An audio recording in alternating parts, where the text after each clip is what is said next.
Hello everyone, কি অবস্থা, কেমন আছেন সবাই?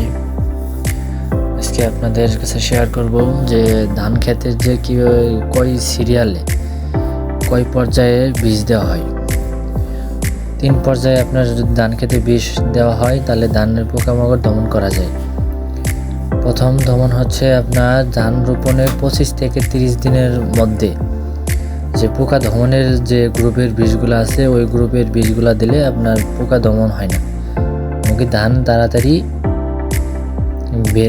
তাড়াতাড়ি আপনার বৃদ্ধি পায়।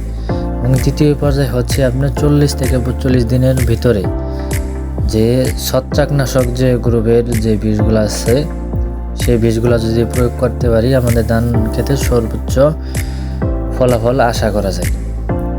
যে আপনার ধানের ছত্রাকনাশকের যে বীজগুলো ওই গ্রুপেরগুলো দিলে আমাদের ধানের কোনো পচন ধরতে পারে না। আর তৃতীয় পর্যায়ে হচ্ছে ধানে যখন শীষ বের হয়, দেখতে পারতেছেন এই যে ভিডিও ভিতর দেখতে পারতেছেন ধানে যখন শীষ বের হয় তখন এই পর্যায়ে যদি বীজটা দেওয়া হয় তাহলে ধানের শীষের যে নিচ থেকে মরে যায় এই মরাটা আর থাকবে না। তো আপনারা ভাই যদি যারা জানেন না ভিডিওর মাধ্যমে 3 পর্যায়ে বীজ দেবেন।